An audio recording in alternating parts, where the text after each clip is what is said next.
অনন্ত দলে x army man দেশৰ কাৰণে তেখেত বহুত আগতে সেৱা কৰিছে আৰ্মিত থাকি তেখেতৰ নেতৃত্বত কুলাজান আৰু অকাজান গাঁও পঞ্চায়তৰ অধীনত থকা আপুনি যদি লক্ষ্য কৰে যিমান কংগ্ৰেছ আছিলে সব আজি চাফা আজি তেখেতসকলে গোটেইখিনি দেশখনক মোদীজীৰ নেতৃত্বত প্ৰধানমন্ত্ৰী মোদীজীৰ নেতৃত্বত আৰু অসমত ডক্টৰ হিমন্ত বিশ্ব শৰ্মা মুখ্যমন্ত্ৰীৰ নেতৃত্বত দেশখনক আগুৱাই নিয়া অঞ্চলখনক আগুৱাই নিয়াৰ সংকল্প লৈ আজি তেখেতসকলে যোগদান কৰিছে ইয়াৰে আমাৰ মিত্ৰ দল গণশক্তিত যোগদান কৰিছে তেখেতসকলক মই আজি আদৰণি জনাইছোঁ যে তেখেতসকলে এই আপোনাৰ পৰিয়াল কেন্দ্ৰিক এই ৰাহুল গান্ধী পৰিয়ালৰ দাসত্ব বা ওলাই আজি তেখেতসকলে যে মোদীজী প্ৰধানমন্ত্ৰী মোদীজীৰ মাননীয় মোদীজীৰ নেতৃত্বত যি ভাল কাম হৈ আছে দেশত সেই ভাল কামটোক আগুৱাই নিয়াৰ কাৰণে সংকল্প লৈ তেখেতসকলে যে মেইন ষ্ট্ৰীম আমাৰ লগত যে গুচি আহিছে তাৰ কাৰণে তেখেতসকলক আদৰণি জনাইছোঁ আৰু তেখেতসকলক মই ধন্যবাদ জ্ঞাপন কৰিছোঁ আৰু এতিয়াৰ পৰা সকলোৱে কুলাজান আৰু অকাজান গাঁও পঞ্চায়ত অধীনত এইটো এটা ঐতিহাসিক জেগা ইয়াত ৰাইজৰ কাম কাজবোৰ আমি একেলগে মোদীজীৰ নেতৃত্বত ডক্টৰ হিমন্ত বিশ্ব শৰ্মা ডাঙৰীয়াৰ নেতৃত্বত একেলগে কাম কাজবোৰ আগুৱাই নিম বুলি সংকল্প আমি একেলগে পূৰণ কৰিছোঁ যিহেতু এটা কথা চাবলৈ গ'লে এতিয়া কংগ্ৰেছে ধুবুৰী বৰপেটা নগাঁও এই মিয়া মুছলমানৰ ভোটৰ আশাত যিটো খিলঞ্জীয়া মানুহৰ বিৰুদ্ধে থিয় এইবাৰ চাবলৈ গ'লে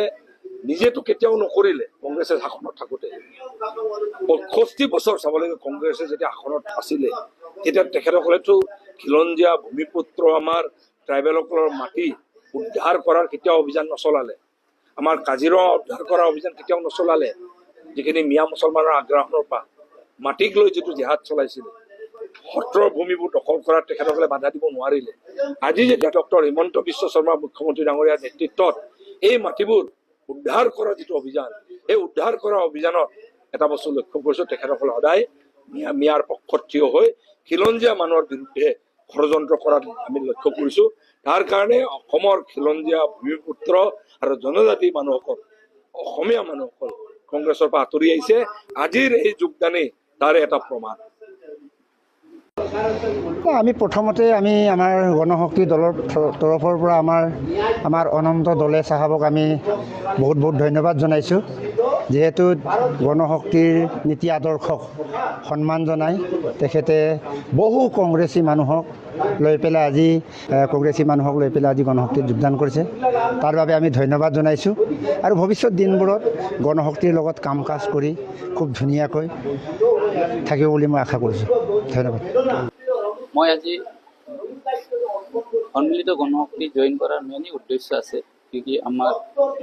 সন্মানীয় জনাই বিধানসভা সমষ্টিৰ বিধায়ক বুবন্তি গোচাৰে যিটো আমাৰ এৰিয়াৰ বিষয়ে যিটো সাংগঠনিক কাম কাজবোৰ যেনেকৈ ইমান বঢ়িয়াকৈ